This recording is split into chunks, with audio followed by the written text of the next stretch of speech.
Welcome back and thanks for staying with us. The program is a Gavel where we focus on the federal parliament and their resolutions.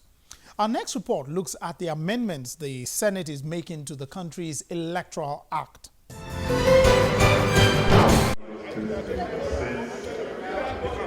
Opposition PDP lawmakers making their way into the Senate chamber.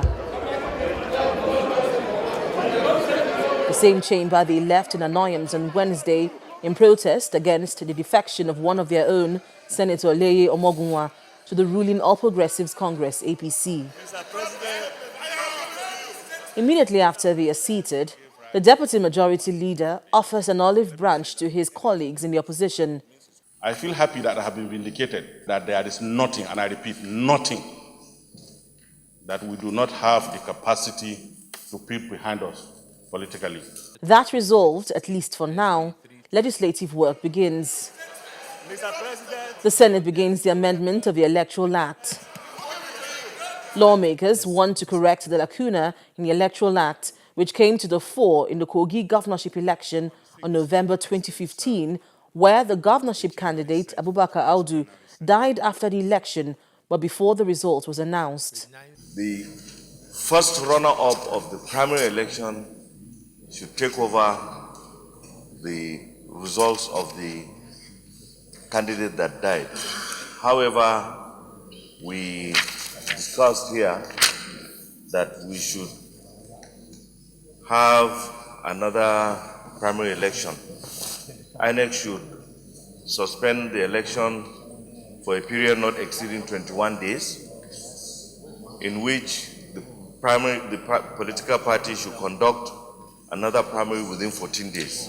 The Senate is also amending Clause 10 of the bill, which seeks to amend the Electoral Act on the use of card readers. The amendment insists on the use of card readers, but makes allowances for likely failure of the card readers.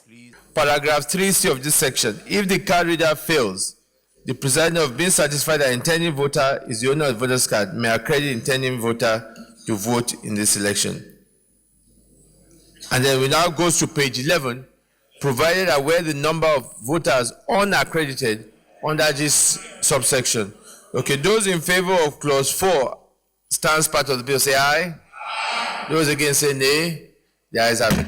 The Senate is also amending the Electoral Act, prescribing a 5-year jail sentence for any presiding officer who intentionally tampers with election records. Let's now take a quick look at other issues the lawmakers were able to consider this week.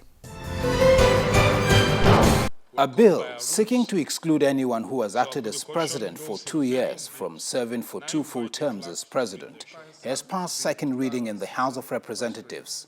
The bill, which seeks to alter several sections of the 1999 Constitution, also applies to anyone who has served as an acting governor.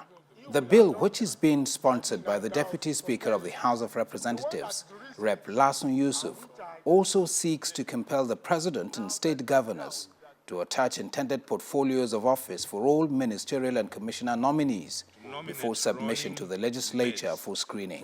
The bill has been referred to the Special Ad Hoc Committee on the review of the 1999 Constitution. What the bill is trying to do is to insert that provision in the Constitution that you can only contest and act in that capacity again for a single term, so that in totality you don't have opportunity of occupying that office for more than 6 years. We are all aware that in the 90s, during the time of President Babangida, there were so many governors who were in the office for 2 years. And after that, some of them came back, won election, and acted in that office for another term. And they tried to go ahead and contest for another term in office.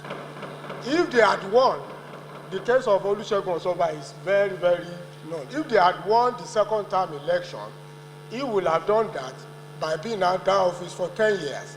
The one that is recent, and which I deliberately did not start with, is the case of President Jonathan.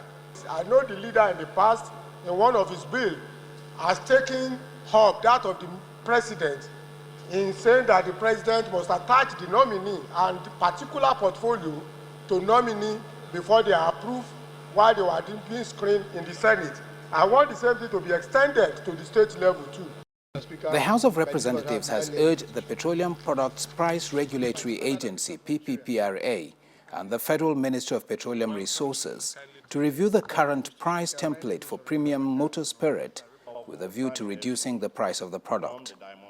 This resolution followed consideration of a motion presented by Rep. Abubakar Fulata, in which he said the current template for the pricing of the product can be reviewed downward without affecting the profit margin of marketers and transporters. The House is also urging the Nigeria Ports Authority to dredge all harbors within a period of 1 year to enable ships to dock in them. In a bid to get the review in operation, the House is to set up an ad hoc committee to follow up on this resolution and report back to the House in 8 weeks.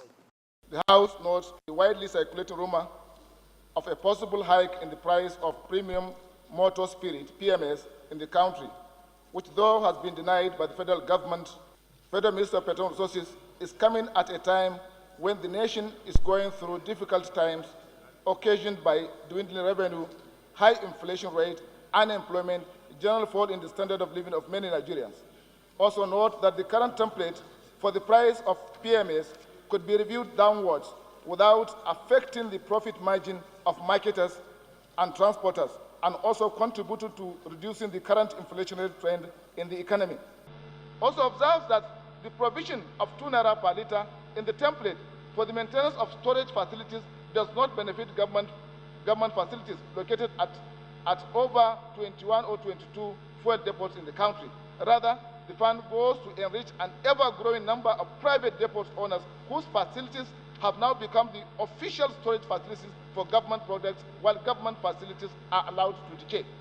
Also cognizant that a realistic template would bring down the price of petroleum products to 70 naira 4 kobo per litre. The federal lawmaker representing Kogi Central Senatorial District, Senator Ahmed Ogembe, has presented a petition to the Senate over the sorry state of the Ajaokuta Steel Company and National Iron Ore Mining Company. In the petition on behalf of the host community, Senator Ogembe is asking the Senate to invite the Ministry of Solid Minerals, Ajaokuta Steel Company, as well as the original builders, concessioners, host community and trade unions to chart a way forward in reviving the moribund company. He is also asking the Senate to ensure that the federal government, through the Ministry of Solid Minerals, should consider all viable options before entering into agreements to avoid previous hitches encountered.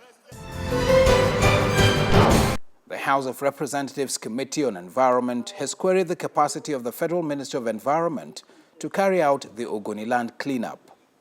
This is coming just as the committee frowned at the inability of the Nigerian National Petroleum Corporation (NNPC) to explain its contribution to the Ogoni cleanup plan, as stated in the United Nations Environment Program report.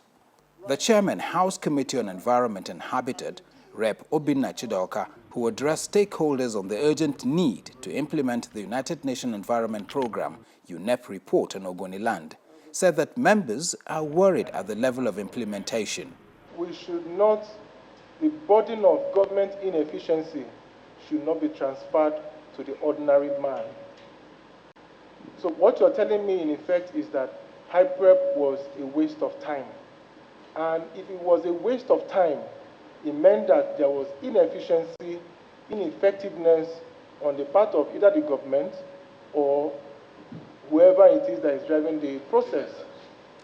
So it meant that, no, we are coming to you, sir. So it meant that all the while they have existed, nothing was actually done. The committee, however, resolved to have another session with the minister and NNPC officials on the matter. That's it for this week. Remember, we look forward to your mails and tweets. Write to us and let's take your views here on the program. You can also watch past episodes of the program on youtube.com/channelsweb or simply log on at channelstv.com. Well, till next week, I'm Lanre Lasese. Take care.